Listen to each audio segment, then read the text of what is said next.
नमस्कार। आज हम कक्षा 10 गणित अध्याय 4 में प्रश्नावली 4.2 के सवालों को हल करना सीखा। इससे पूर्व में हमने द्विघात समीकरण कैसा होता है इसके विषय में काफी सवाल हल किए। द्विघात समीकरण के अलावा शून्य क्या होते हैं, शून्यकों का योगफल क्या होता है, शून्यकों का गुणनफल क्या होता है और द्विघात समीकरण की घात क्या होती है, किस प्रकार से गुणनखंड होते हैं, आदि आदि चीजें हमने इस सवालों में इससे पूर्व की क्लासों में सीख चुके हैं। अब हम 4.2 में क्वेश्चन नंबर 3 प्रश्न क्रमांक 3 को हल करते हैं। प्रश्न क्रमांक 3 कह रहा है कि ऐसी दो संख्याएं ज्ञात कीजिए जिनका योग 27 हो और गुणनफल 182 हो। हमें क्या ज्ञात करना है? ऐसी दो संख्याएं ज्ञात करना है जिनका योग 27 हो और गुणनफल 182 हो। प्रश्न क्रमांक 3 प्रश्नावली 4.2। ठीक है, हमें ऐसी दो संख्याएं ज्ञात करना है जिनका योग 27 हो और गुणनफल 182 हो। हमने लिखा हल। हमने सबसे पहले एक संख्या मानी। क्या मानी? माना पहली संख्या, माना पहली संख्या बराबर x है। पहली संख्या क्या मान ली हमने? x मान ली। ठीक है, पहली संख्या हमने x मान ली। अब अंकों का योग, अंकों का योग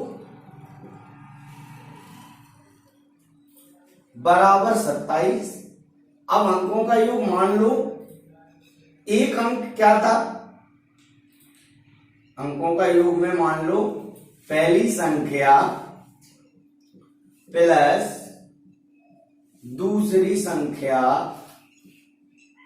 बराबर 27। पहली संख्या क्या है? x है। दूसरी संख्या हमें जानकारी में नहीं है, लिख दिया दूसरी संख्या बराबर हो गया 27। दूसरी संख्या बराबर 27 माइनस x। ठीक है, 27 माइनस x। अब हमने क्या किया? पहली संख्या हमारी हो गई x, दूसरी संख्या हो गई 27 माइनस x। अब कह रहा है कि इनका गुणनफल प्रश्नानुसार यहां लिखेंगे। प्रश्नानुसार इनका गुणनफल किनका?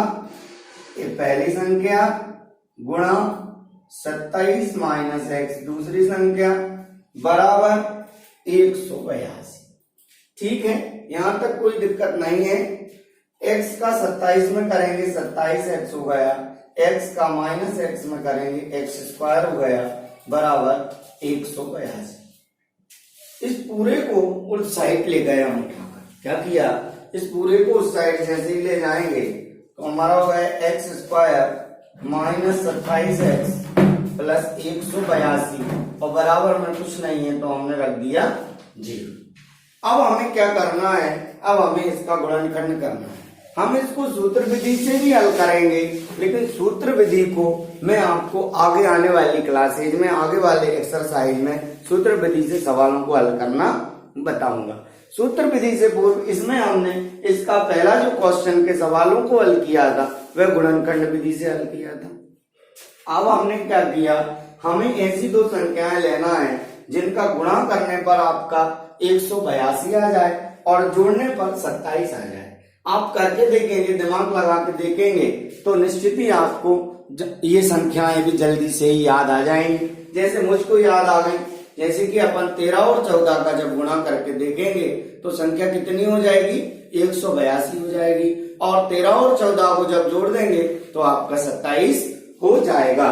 ठीक है, हमने क्या किया?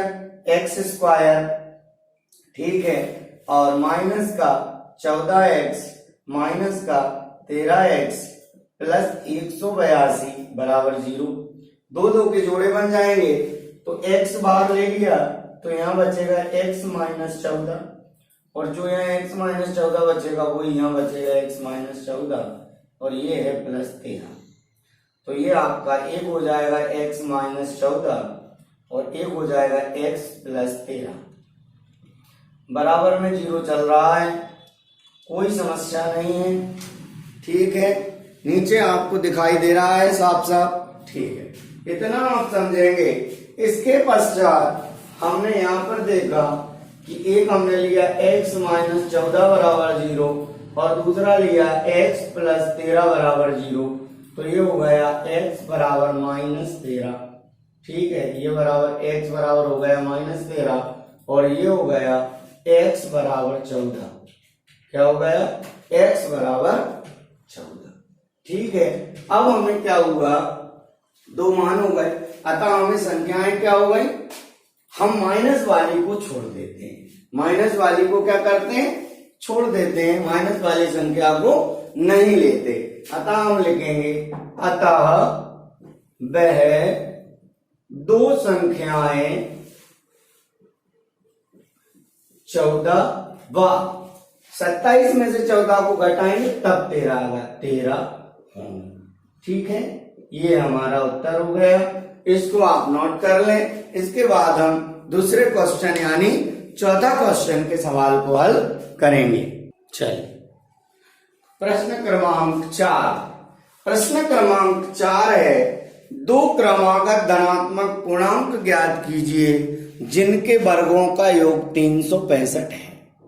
दो क्रमागत धनात्मक पूर्णांक ज्ञात कीजिए जिनके वर्गों का योग 365 है। सेम इसी के जैसा सवाल एक 290 है जिसमें आपको विषम पूर्णांक लिखा रहता है और वह है आपका पेज नंबर 93 पे एग्जाम्पल नंबर 11, पेज नंबर 93 पे उदाहरण नंबर 11 आप कर लें। ये दोनों क्वेश्चन एक जैसे हैं और बहुत ही इम्पोर्टेंट हैं परीक्षा की दृष्टि से, तो दोनों में से एक आने की पूरी संभावना है। ठीक है, प्रश्न क्रमांक 4 है, दो क्रमागत धनात्मक पूर्णांक संख्याएं ज्ञात करना है जिनके वर्गों का योग कितना दिया है? 365 दिया है। हम लिखेंगे माना, हल डालेंगे और हल डालकर लिखेंगे माना दो क्रमागत धनात्मक दो क्रमागत धनात्मक पूर्णांक x व x प्लस 1 होंगे। दो क्रमागत धनात्मक पूर्णांक x व x प्लस 1 होंगे। ठीक है, अब हमने क्या किया? x व x प्लस 1 होंगे। अब प्रश्न कह रहा है, हम लिखेंगे प्रश्नानुसार। प्रश्न कह रहा है दोनों के वर्गों का योग 365 है। वर्गों का योग मतलब एक्स स्क्वायर, दूसरा मतलब x प्लस 1 का होल स्क्वायर बराबर कितना है? 365। ठीक है, अब हमने आगे क्या किया? एक्स स्क्वायर ऐसे ही रहा, इसका खोला a प्लस बी का होल स्क्वायर। आप सब जानते होंगे, नहीं जानते तो पुनः मैं आपको यहाँ बता देता हूं। फॉर्मूला मैंने आपको पहले भी बताएं और आप कक्षाओं में वीडियो के माध्यम से इस लॉकडाउन अवधि में पढ़ाई कर रहे हैं, तो मेरी कक्षा 8 का वीडियो जो है, कक्षा 7 और 8 के वीडियो कल या परसों के वीडियो में आप देख लेंगे। तो मैंने 8 सर्व समीकरणें लिखी हैं कक्षा 7 या 8 में, और उसको आप जरूर अध्ययन करें जिससे कि आपको आगे के गणित करने में बिल्कुल भी परेशानी ना हो। ये आपका a प्लस बी स्क्वायर है, इसका होता है a की घात 2 प्लस b की घात 2 प्लस 2ab। ठीक है, अब हमने क्या किया? ये लगा दिया इसमें a स्क्वायर मतलब x स्क्वायर, b स्क्वायर मतलब 1, 2ab मतलब 2x और बराबर 365। ये आपका 1x² और 1x², कितना हो गया 2x² और ये 2x और ये 1 और ये 365 माइनस का बराबर 0। 2x² प्लस 2x माइनस 364 बराबर 0। अब आपका ये हो गया। इसमें हम देखें कि देखो इसको छोटा बना ले तो बढ़िया रहेगा, और छोटा बनाने के लिए क्या करना पड़ेगा, हम देखते हैं कि सामने 2 से भाग लगा सकते हैं, तो हम लिख लें 2 से भाग देने पर 2 से जैसे ही भाग दिया देखो आप x² बचा, 2 से लिया तो x बचा, माइनस 2 एकम 2, 2 अट्ठे 16 और 2 दूनी 4। ये आपका है। आप यदि ध्यान से देख रहे होंगे तो इससे पूर्व का जो सवाल था ज्यों का त्यों ये बन गया। सिर्फ अंतर कितना है, सिर्फ अंतर कितना है, सिर्फ अंतर यहाँ पे प्लस था और यहाँ पे माइनस आ गया बस। तो वही संख्या ले लेंगे, कौन कौन सी ले लेंगे, 14 और 13 ले लेंगे। वहां पर हमने क्या किया था, उन दोनों को जोड़ा था, यहाँ पे हम क्या कर देंगे, उन दोनों को घटा देंगे, तो आपको 1 बच जाएगा। ठीक है, अब आपको दिक्कत नहीं आएगी। देखो आप x² 13 और 14 ले लिया, बड़ी संख्या पहले लेते हैं, छोटी घटाएंगे, 1 चाहिए इसलिए जी 182 बराबर 0 हो गए। ये x हमने बाहर ले लिया तो x प्लस कितना बचा 14, और यहाँ भी x प्लस 14 लेना है, क्या लेना पड़ेगा बाहर, माइनस का 13 ले लो बराबर 0। तो हमारा क्या हो गया, x माइनस 13 बराबर 0 बटे x प्लस 14 बराबर भी 0। तो कितना हो गया, x बराबर आ गया 13 और ये आ गया x बराबर माइनस का 14। माइनस वाले को हम अमान्य करते हैं क्योंकि हमारे जो पढ़ रहे हैं उसमें हम माइनस को लेते नहीं है। अतः 2 धनात्मक पूर्णांक क्या होंगे, यहां पर लिख दो आप, अतः 2 धनात्मक पूर्णांक, एक क्या आया प्लस में हमारा 13 में 1 जोड़ेंगे तो कितना आ जाएगा 13 व 14 होंगे। ठीक है, ये हमारा हो गया क्वेश्चन नंबर 4 कंप्लीट। अब हम करेंगे क्वेश्चन नंबर 5, प्रश्न क्रमांक 5। प्रश्न क्रमांक 5 में आपको थोड़ा सा समझदारी से परिचय करना है, समझदारी से इस सवाल को हल करना पड़ेगा, अन्यथा की स्थिति में ये सवाल अपनी ट्रैक चेंज कर लेता है।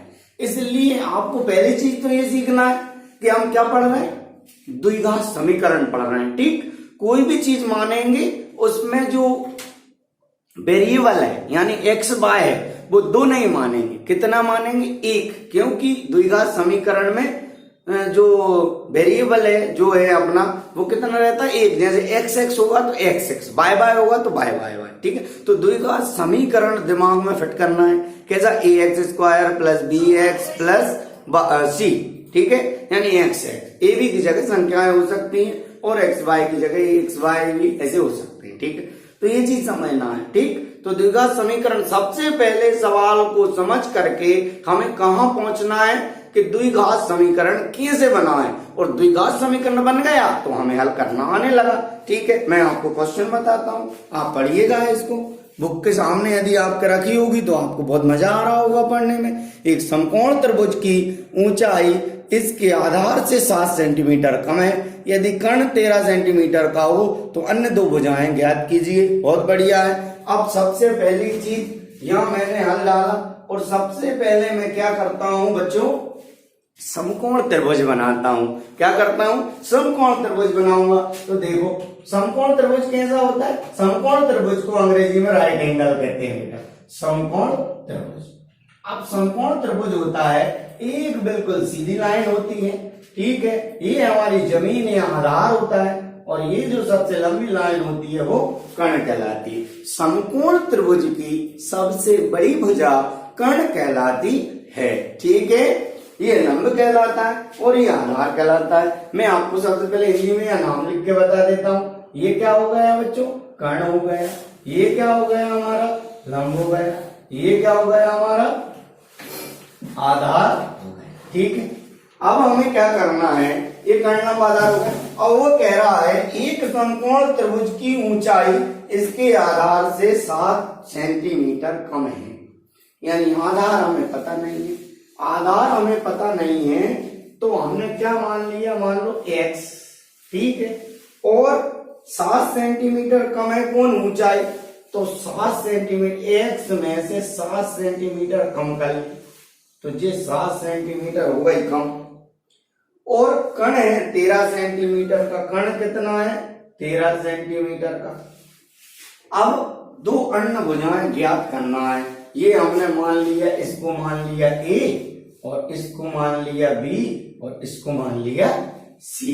ठीक है, अब हम लिखते हैं माना समकोण त्रिभुज का आधार बराबर x मीटर, मान लिए, सॉरी मीटर नहीं, क्या मानेंगे, सेंटीमीटर। ठीक है, ऊंचाई कितनी हो गई, ऊंचाई आपने क्या कहा था, प्रश्न अकॉर्डिंग टू क्वेश्चन, प्रश्न के अनुसार 7 कम, तो हमारी x माइनस 7 सेंटीमीटर। अब आपका कण कितना दिया है, 13 सेंटीमीटर। अब क्या करो, अब इस सवाल को हल करना है, यानी x का मान निकालना है। जब ये सवाल हल होगा तो हम क्या करते हैं, त्रिभुज ABC में, त्रिभुज ABC में पाइथागोरस प्रमेय से। अच्छा, पाइथागोरस प्रमेय क्या होती है, आप कक्षा 9 में पढ़ी होगी, नहीं पढ़ी तो आप ध्यान से सुन लेना, कॉपी पेन उठा लेना, मैं बड़े इत्मीनान से बताऊंगा, आप उसको नोट कर लेना।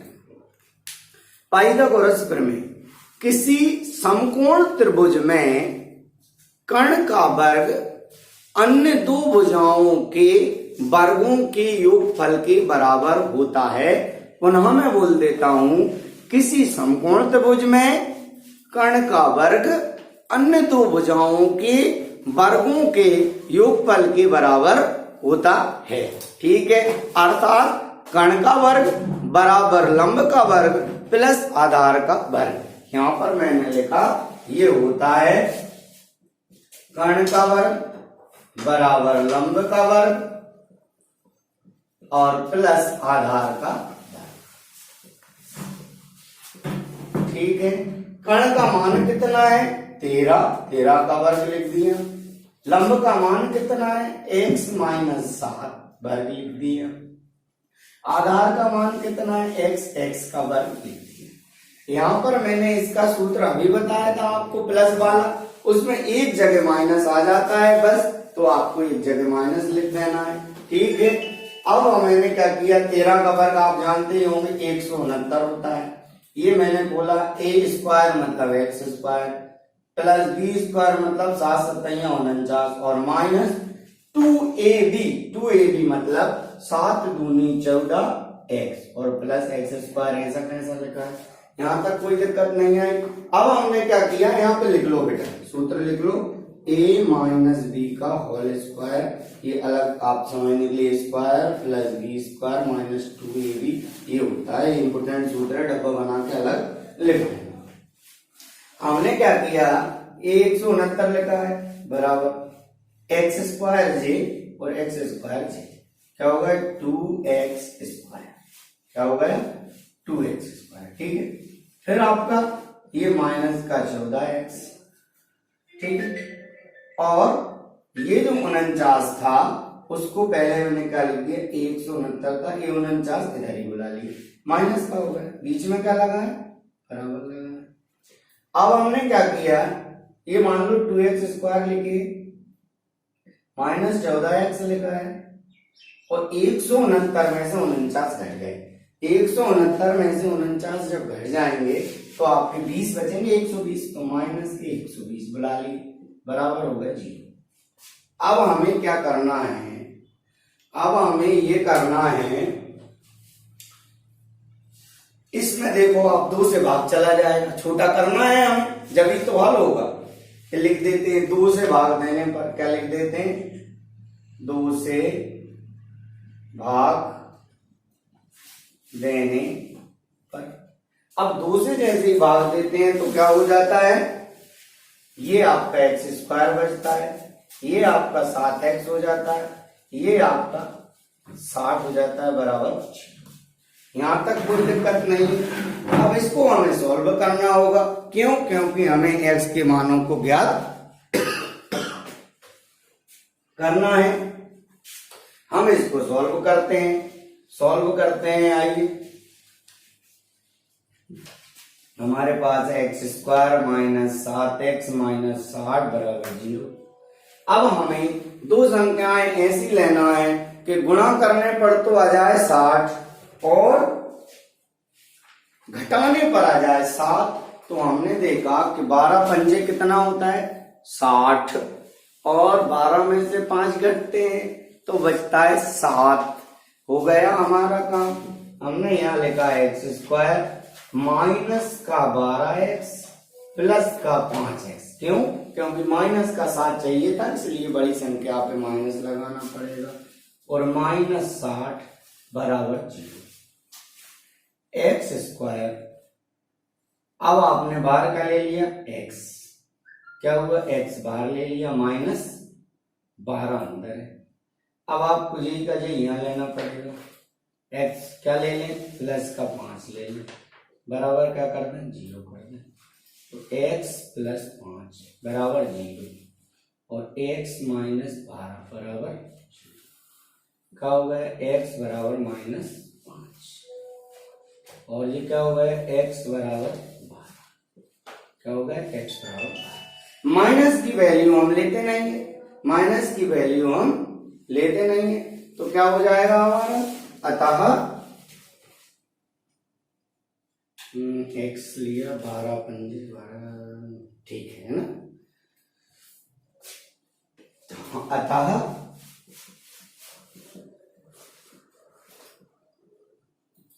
त्रिभुज का लंब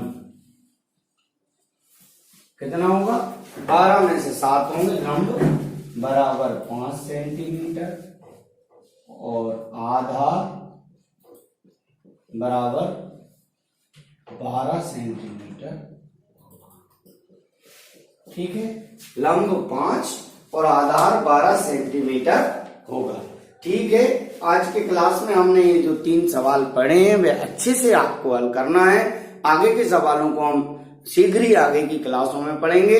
जब तक आप खुश रहें, मस्त रहें। धन्यवाद।